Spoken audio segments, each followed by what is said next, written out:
ఓం మహాగణాధిపతయే నమః. ఓం గురుభ్యో నమః. ఓం శ్రీమాత్రే నమః. అరుణాం కరుణాతరంగితాక్షీం ధృతపాశాంకుశపుష్పబాణచాపాం అనిమాదిభిరావృతాం మయూకైః అహమిత్యేవ విభావయే భవానీం. శ్రీమాత్రే నమః. ప్రేక్షకులకి ఆ లలితాంబిక అమ్మవారి యొక్క అనుగ్రహం పరిపూర్ణంగా కలగాలని మనస్ఫూర్తిగా కోరుకుంటూ మనం ఈరోజు గురువు యొక్క అతిచారం ఆల్రెడీ మనం 4 నెలల క్రితమే 4-5 నెలల క్రితమే ఉగాది సమయంలోని ఈ విశ్వవసునామ సంవత్సరంలో గురువు 3 రాశులు మారుతున్నాడు అతిచారంలో. అంటే ప్రతిసారి కూడా ఎలా ఉంటుందంటే ఒక రాశి మారుతాడు అంతే. కానీ ఈసారి ఏమవుతుంది, మనం ఏం చెప్పుకున్నాం, వృషభంలో ఉండే గురువు మిథునంలోకి, మిథునం నుంచి మళ్ళీ కర్కాటకంలోకి, మళ్ళీ కర్కాటకంలో వక్రించి మళ్ళీ మిథునంలోకి. ఈ సంచారం వల్ల గురువు జనాలకి ప్రజలకి కారకుడు కాబట్టి జీవకారకుడు అంటారు. ఈ జీవులు రకరకాల దేశాల నుంచి ఇంకో దేశాలకు వెళ్ళిపోవడము, లేకపోతే ఇండియాకి రావడము, లేకపోతే ఇండియా నుంచి వేరే వేరే దేశాలకు, అంటే ఈ మార్పులు అధికంగా జరుగుతాయి. ఎప్పుడూ జరగనంత విధంగా జరుగుతాయని మనం చెప్పుకున్నాం. అలాగే జరగనుంది కూడా. అయితే ఇక్కడ ఈ మరి 12 రాసుల వారికి ఈ గురువు ఏ ఏ సమయాల్లో ఎటువంటి మార్పులు చెందుతున్నాడు, తద్వారా వచ్చేటువంటి ఫలితాలు ఏమిటి అనేటువంటి విషయాలు చెప్తుంది నేనైనప్పటికీ కూడా చెప్పేసిన సాక్షాత్ లలిత అమ్మవారిగా భావిస్తూ ముందుగా డేట్లు తెలుసుకుందాం. ఇప్పుడు ఈ నెల అక్టోబర్ 18వ తేదీ 2025 నుంచి గురువు మిథునంలో ఉన్న గురువు కర్కాటకంలోకి వెళ్ళిపోతున్నాడు. మరియు అదేవిధంగా 12 నవంబర్ 2025కి వక్రిస్తాడు ఆయన.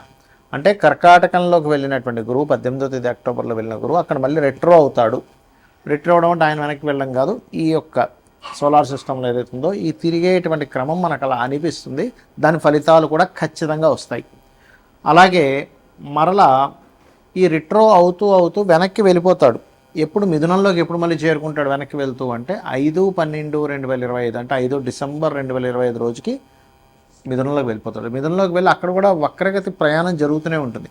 జరిగి ఆయన స్ట్రైట్ అవ్వడము అంటారు. అంటే అతను పూర్తిగా ఒక స్థితి రుజుగతిలోకి రావడం, వక్రగతి పోయి 11/3 అంటే 11వ తేదీ 3వ నెల 2026 రోజు స్ట్రైట్ అవుతాడు. మరియు అదేవిధంగా 2వ తేదీ 6వ నెల 2026కి మరలా అగైన్ మిథునంలో స్ట్రైట్ అయి సంచరిస్తున్నటువంటి బుధుడు కర్కాటకంలోకి వస్తాడు. ఈ యొక్క గ్రహస్థితిని అనుసరించి ద్వాదశ లగ్నముల వారికి, లగ్నం తెలియని వారు రాసుల వారికి ఎటువంటి ఫలితాలు జరగనున్నాయి, ఏ విషయాల పట్ల జాగ్రత్త వహించాలి అనేటువంటి అంశాలు మనం ఇప్పుడు తెలుసుకుందాం. ధనుర్లగ్నానికి గురువు శుభుడే ప్రస్తుతం 7వ స్థానంలో ఉన్నాడు.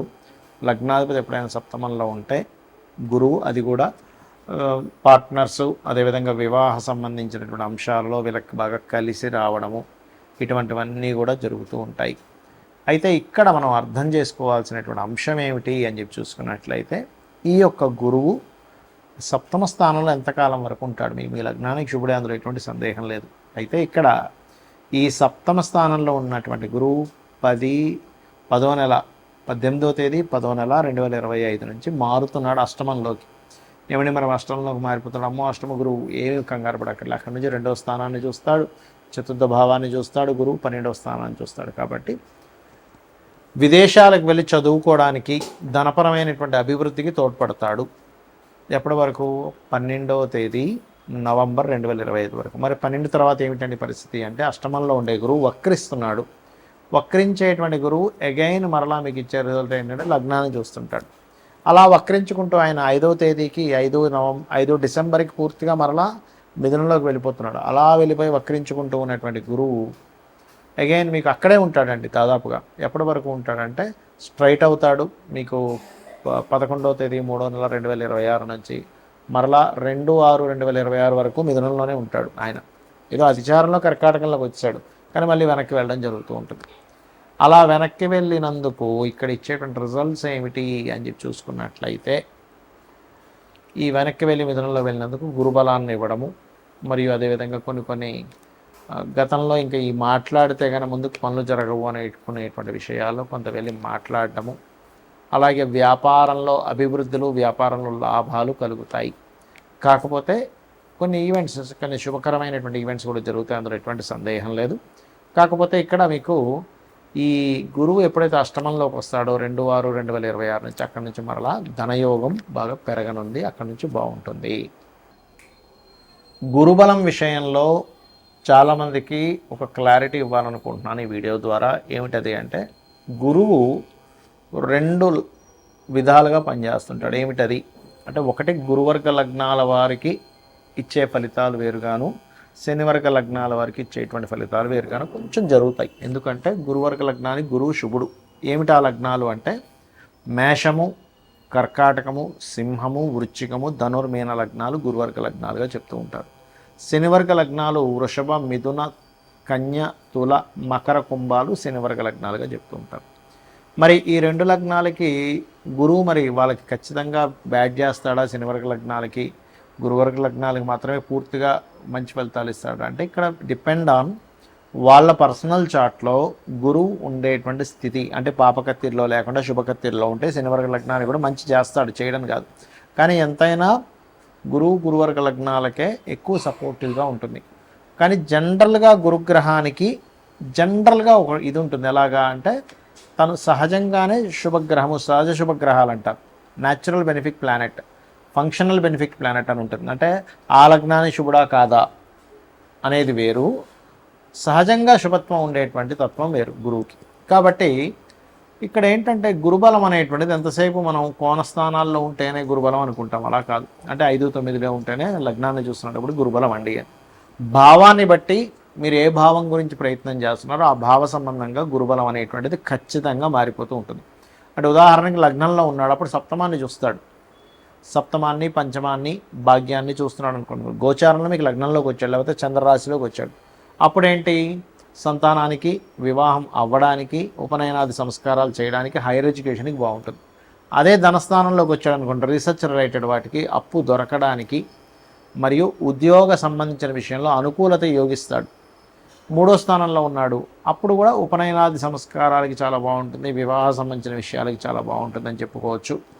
మరియు అదేవిధంగా విదేశాలకి, లాభాలు, విదేశాలకు కాదండి, ఏదైనా వ్యాపార లాభాలు, సక్సెస్ రేట్ పెరగడానికి బాగుంటుంది 3లో ఉన్నప్పుడు. అంతేగాని 3లో గురువు ఉన్నాడండి మన పని అయిపోయింది అనుకోవడానికి లేదు. ఎందుకంటే గురువు ఏ గ్రహాలను ఇంకోటి ఏంటంటే, మీ పర్సనల్ చార్ట్లో ఉండే గ్రహాలను యాక్టివ్ చేస్తాడు, మీ పర్సనల్ చార్ట్లో ఉన్నటువంటి భావాలను యాక్టివ్ చేస్తాడు. అయితే ఇవన్నీ కూడా మీ యొక్క జన్మజాతకంలో ఉన్నటువంటి గురువు యొక్క స్థితిని బట్టి ఆధారపడి ఉంటుంది అనే విషయాన్ని గుర్తుపెట్టుకోవాలి.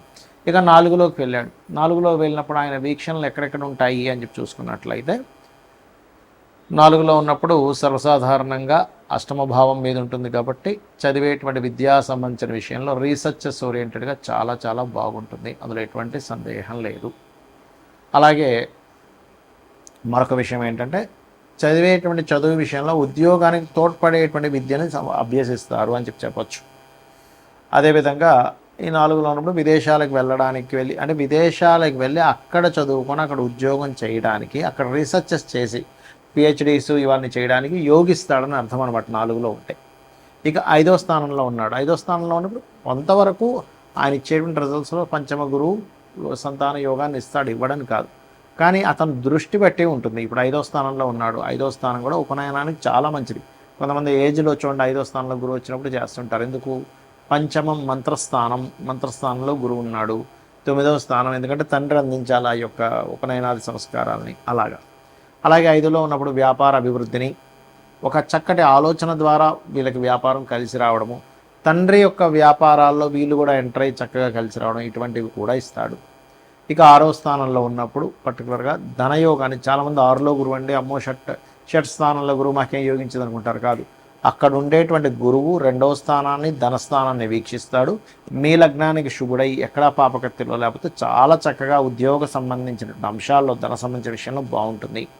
సప్తమ గురువు లగ్నాన్ని చూస్తున్నందుకు గురుబలము అంటే జీవుడి గురుబలం అంటే ఏం చేసినా సరే భగవంతుడు అనేటువంటి ఒక ఎనర్జీ మిమ్మల్ని కాపాడుతుంది అనేటువంటి భావనలో మీ యొక్క లైఫ్ అనేటువంటిది వెళ్తూ ఉంటుంది.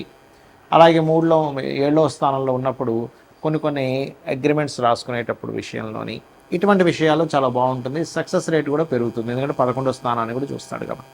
అంటే 3 లగ్నాన్ని, 3ని, 11ని యాక్టివ్ చేస్తాడు కాబట్టి.